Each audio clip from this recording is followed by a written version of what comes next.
Girl was not allowed to go home, and to avoid freezing outside, she cuddled up to the cow. On a cold, unforgiving night, a young girl found herself locked out and unable to return home. With the bitter wind biting at her skin, she had no choice but to seek warmth wherever she could. Desperate to avoid freezing, she curled up next to a cow, finding unexpected comfort in its warmth.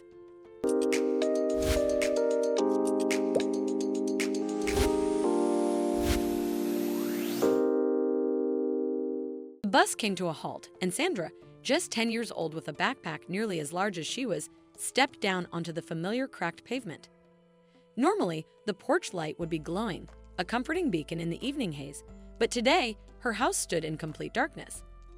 Sandra reached into her backpack, her hand searching for the key tucked in its usual spot in the side pocket.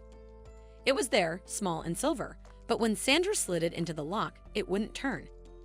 Panic gripped her heart, cold and tight. She tried again, wiggling the key, pushing and pulling with all her might. But the door stayed stubbornly shut.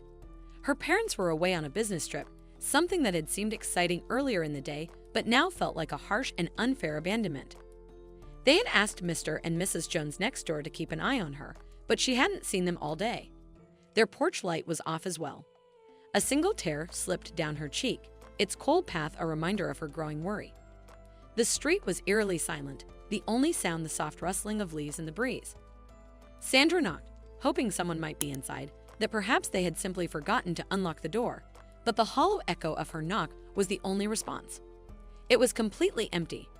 The air was growing colder, and Sandra shivered, pulling her jacket tighter around her. Where could she go? Fear was gnawing at her now, a sharp, hungry thing. Then she remembered Darcy. Darcy was her best friend, a large, placid Jersey cow who lived in the old barn behind their house. Climbing the barn's small paddock, Sandra pushed open the heavy wooden door. The scent of hay and cow filled her nostrils, a familiar, comforting aroma. Darcy, her soft brown eyes gentle, turned her head as Sandra approached. "Oh, Darcy," Sandra whispered, her voice thick with unshed tears, "I'm so cold and scared." She pressed herself against Darcy's warm flank, burying her face in the cow's thick fur. Darcy nudged her gently with her nose, as if understanding her distress. The warmth of Darcy's body was soothing, the rhythmic rumble of her breathing a comforting lullaby. Exhausted from the day and the fear that had gripped her, Sandra felt herself drifting off. She didn't even bother to move, curling up as best she could beside her friend, and fell into a deep, dreamless sleep. The next thing Sandra was aware of was a warm light shining through the cracks in the barn doors and voices calling her name. She startled awake, her body stiff and achy. The sun had long since risen, painting the barn in soft golden light. She sat up, rubbing the sleep from her eyes, and saw her parents standing in the doorway, their faces a mixture of relief and concern. "Sandra!" Her mother cried, rushing forward to hug her tight. "Where were you?" "We called the Jones, and they said they hadn't seen you." "We were so worried."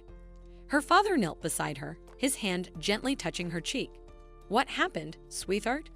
Why are you in the barn?" Sandra looked from one to the other, confused. It was as if time had warped. She couldn't seem to string together a coherent thought. She opened her mouth, but all that came out was a shaky whisper. "The door. It was locked. I couldn't get in." Her parents exchanged a puzzled look. "Locked? But we left the spare key with Mrs. Jones," her father said, frowning. "I didn't know where I was," Sandra said, her voice still raspy from sleep. "I came here to Darcy. I was cold and scared." She glanced at her parents, the fear from the previous night creeping back. She still didn't understand why she had been locked out. Her mother pulled her into another tight embrace. "Oh, honey, we're so sorry." "We had no idea," her father muttered, still bewildered, as he pulled out his phone and dialed the Jonas. Sandra, still curled up in her mother's arms, listened to the conversation, her chest tight with confusion. She heard her father's voice rise slightly. "Wait, what do you mean you didn't have the spare key?" A long silence followed before his tone softened. "No, we didn't lock the door from the inside." That's impossible," Sandra whispered, watching her parents' faces morph into expressions of disbelief. They exchanged glances, a quiet realization starting to take root in their eyes. Sandra had never seen them so confused. Her father finally hung up the phone, his voice soft. "The Jones said they never had the spare key. They just thought we locked the door before we left." He paused, his gaze shifting to the door. But we didn't. And Sandra, we checked the lock.